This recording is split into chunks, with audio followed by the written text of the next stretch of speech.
That's what we call geopolitics. Nothing less than the world rebalancing. Why isn't Donald Trump coming tomorrow? Because he has a 4-year-old mentality, and he's having a tantrum.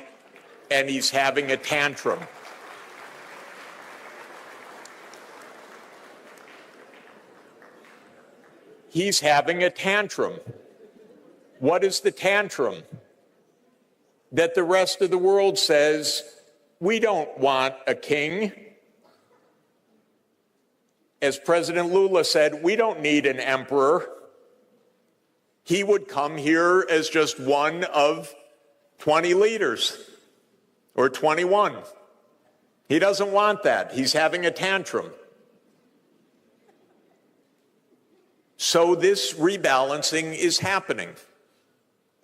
He's having a particular tantrum, by the way, because the United States is in a deeply neurotic funk. You know what the cause of that neurosis is? China. A wonderful, brilliant civilization, 4,000 years old plus. It's been a unified state with brilliant statecraft for more than 2,000 years.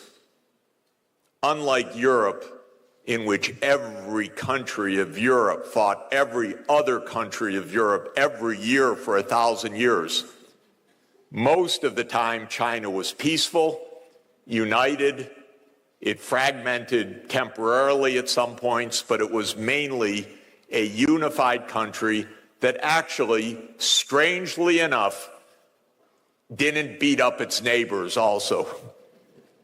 So China, for 1,000 years, never attacked Japan, for example. Can you imagine? Britain couldn't keep its hands off any place for more than a year or two at a time. It had to go beat up somebody. And the United States doesn't even take a year off. I don't know the truth yet. It could be an accident, but I don't think so. Today, a major refinery in Venezuela suddenly exploded. That seems a lot like the CIA to me. I don't guarantee it. We don't have any more news. But last week, President Trump said he had assigned the CIA to operations inside Venezuela, and a week later, suddenly the biggest refinery blows up. So the United States can hardly go a week at a time without trying to kill somebody. But China actually goes centuries without attacking its neighbors. So China went for 1,000 years without once invading Japan, a near neighbor, even though China was much more powerful.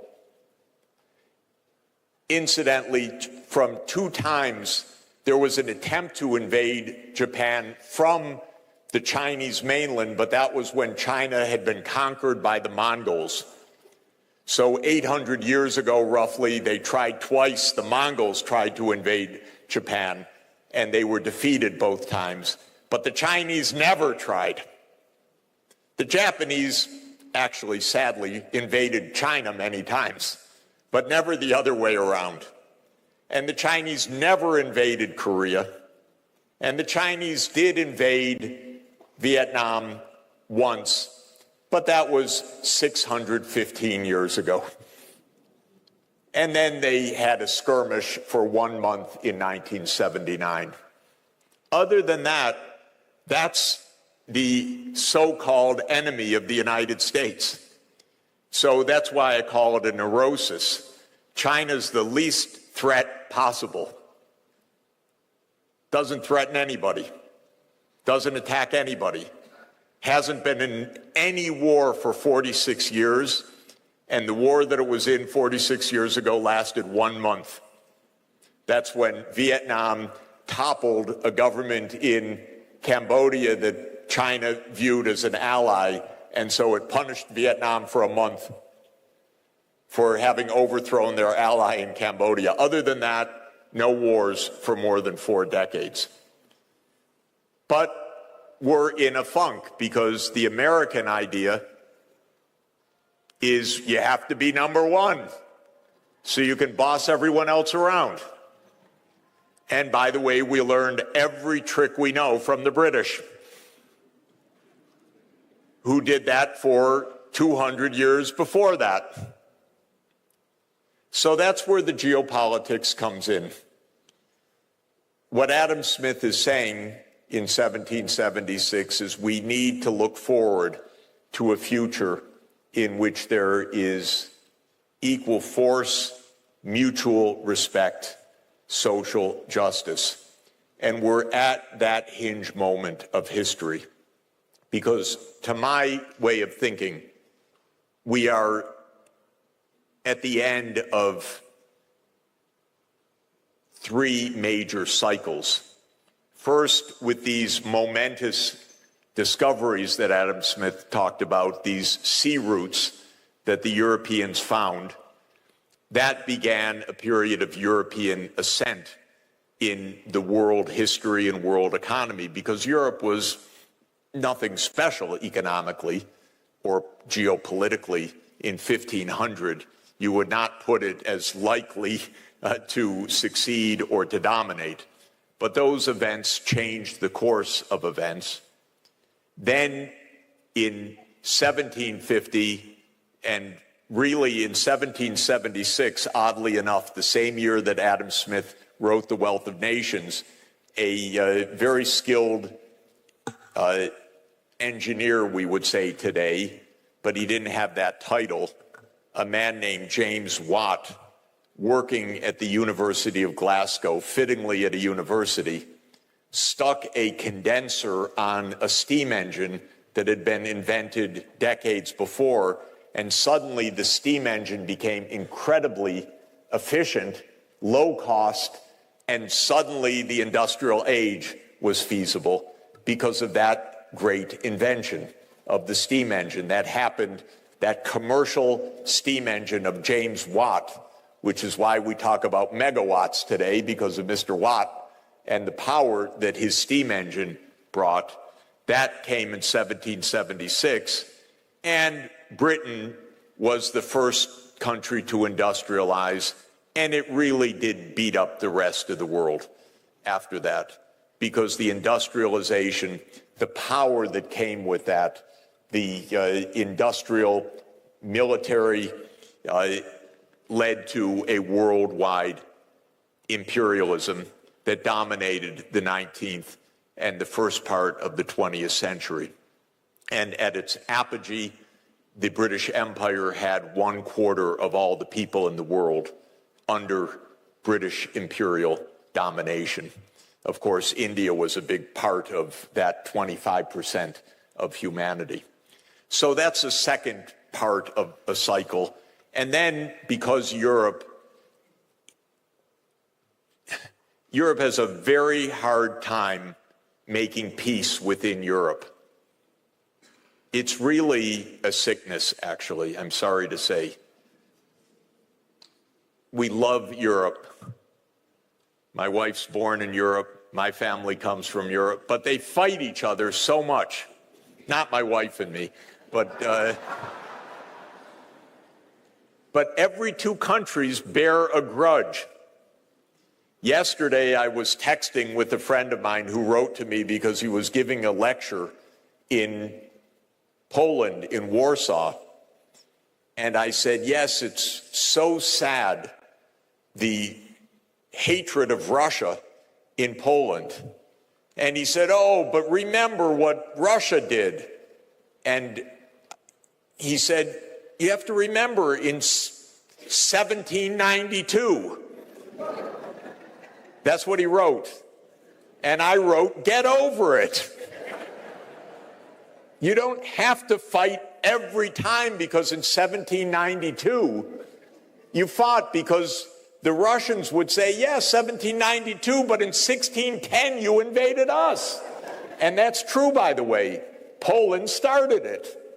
When Russia was in trouble, in so-called times of trouble in 1610, it was Poland that invaded Russia. Then Russia invaded Poland 150 years later, and on, and they can't stop. And there is, by the way, there's the famous saying of the philosopher George Santayana, the Spanish philosopher of the 20th century, that those who forget history are condemned to repeat it. And my wife has a better one, though. Sonia says those who remember history are condemned to repeat it, because all you do is you bear a grudge for 1,000 years.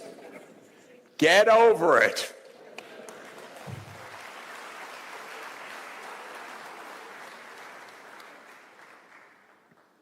So I think that so I was going to say Europe destroyed itself in 2 civil wars, which we call World War I and World War II. And by the end of the Second World War, Europe was so broken that decolonization came. Not, by the way, because it was inevitable had there not been the wars, but Britain was bankrupt at the end of 1945 after 2 world wars. And Europe had lost any claim whatsoever, not that it deserved it ever, but any claim that it was a civilizing mission or anything else. Not only was it a completely reckless and cruel incivility of the imperial age, but they couldn't even within Europe behave with any decency and slaughtered tens of millions of people. So at the end of World War II, imperialism wasn't quite over, though. Europe lost its colonies step by step. Sometimes there were wars of decolonization in Africa. Sometimes it went more quickly and somewhat peacefully. It all depended. But there was one more empire that was going to stand, and that was the United States empire, because the U.S. became a world empire, and not only a world empire in 1945, and again, having learned the tricks of the trade from Britain, it was a world empire that aspired to dominate the world. And the policy of the United States was there should be no rival. So this was not quite possible because one major power, the Soviet Union itself, did not want to be dominated by the United States. And rather than making peace between the U.S. and the Soviet Union, which were allies in World War II, remember that, they were allies. The U.S. and Britain said, we're enemies of our ally, the one that had actually broken the back of Hitler's army, because the Soviet people lost 27 million in World War II. They bore the brunt of World War II. They defeated Hitler, but the U.S. and Britain did not know how to make peace. They said the Soviet Union's the new enemy, and a Cold War emerged. And I put a lot of the responsibility on the U.S. side for this, because what Russia or the Soviet Union wanted was for Germany to be demilitarized and neutral. And the United States said, no, Germany will be remilitarized and part of our new military alliance, NATO. And the Soviet Union said, now you're a threat to us again.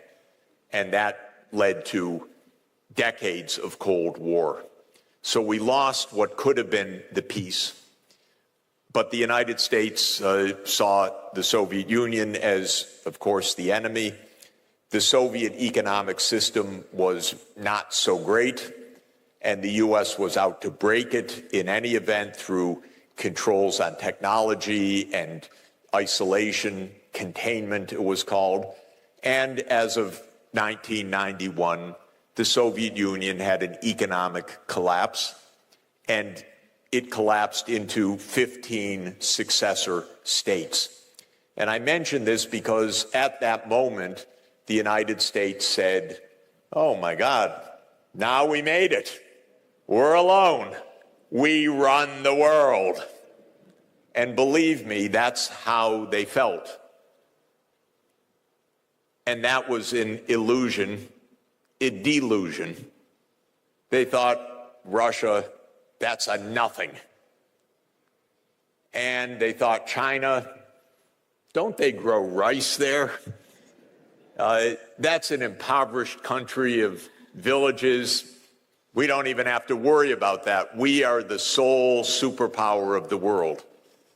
Well, that's not how economics works, actually, because Adam Smith's insight is completely right, which is that if you are fortunate to have open trade, peace, and good economic policies, you get a lot of catching up by the transmission of knowledge, technology, and the opportunities for rapid advance. So while the United States wasn't watching, and I know they weren't watching because they're not very clever there in Washington, I have to tell you, and they don't understand much of economics at all. They weren't paying attention, but China was growing at 10% per year, thank you. And if you do that, you double the size of your economy every 7 years. And if you do that for 35 years, which China did, you've doubled 5 times. And doubling 5 times means you've grown 32 times. And if you continue beyond that, China has increased the size of its economy 40 times since 1980. 40 times. It's now a bigger economy than the United States. It's a much bigger industrial power. It is technologically more advanced than the United States in most sectors, not all, but in most sectors right now. When you drive your vehicles 10 years from now, they will be Chinese electric vehicles. And even if you happen to drive a Tesla, that's a Chinese vehicle, by the way, with Elon Musk at the top. But it's the gigafactory in Shanghai that gives it even a chance to compete. So China made it, and that's why we're at the end of yet another cycle. The European imperial age is over. The British imperial age ended in 1945, and the U.S. imperial age is ending right now.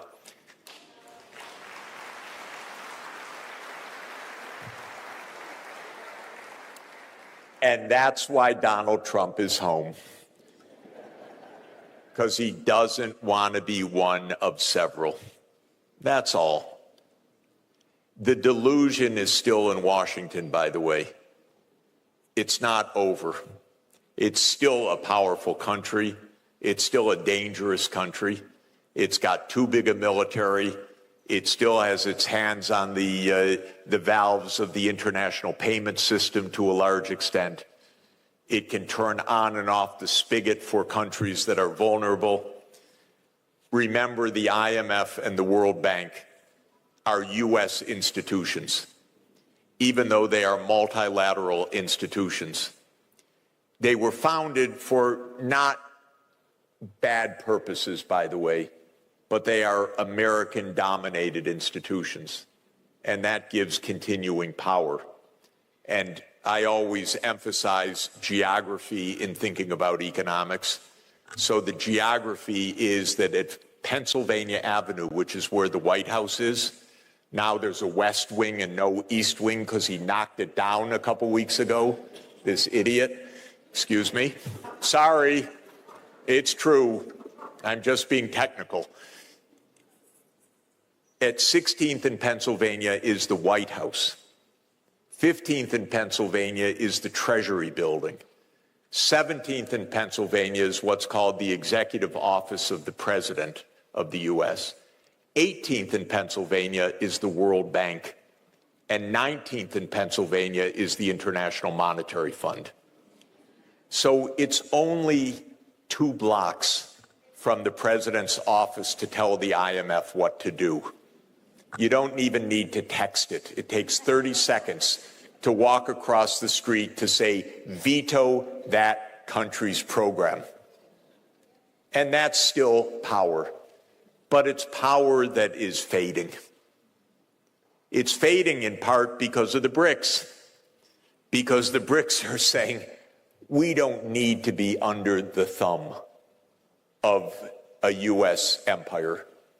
That's what President Lula said when he was hosting the BRICS this summer, and Trump put on a tariff on Brazil because he didn't like a court proceeding against the preceding president who had tried to make a coup. And so he put on a penalty tariff, and President Lula said, we don't need an emperor, and we're not going to succumb to this kind of pressure. So the BRICS, of which you are an esteemed member, the S in BRICS, remember the 10 BRICS countries,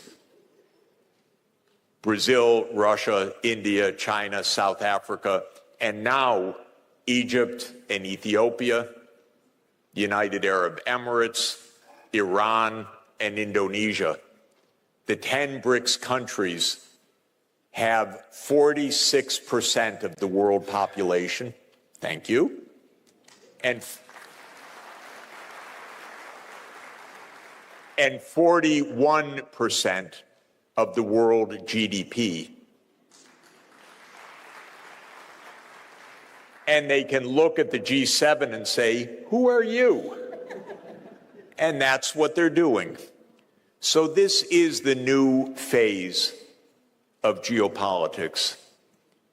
The world is not falling apart, but the US and Europe are having a tantrum.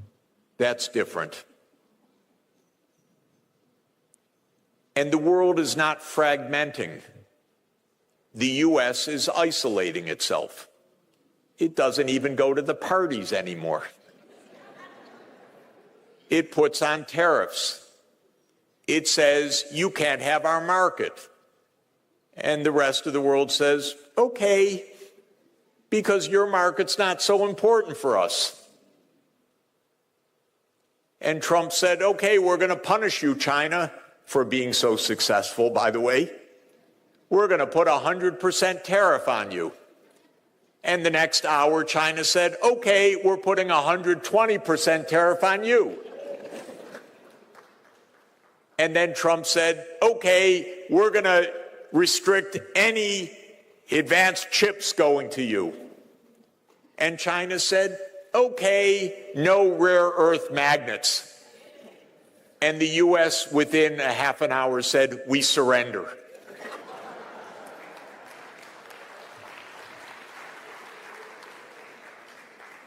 By the way, I had no idea there was anything called a rare earth magnet before all of this happened. So I had to ask ChatGPT what it was exactly. It turns out it's absolutely essential for all manufacturing, for automotive, for military, and so on. And China makes them. The U.S. doesn't make them. And so turned out the U.S. learned a bit of a lesson there. Again, yet another reason why Donald Trump is staying home. So this is why we're at such a historic juncture. But the world is really not fragmenting. It's remaining open and it's trading. It's just that one corner of the world is very surly.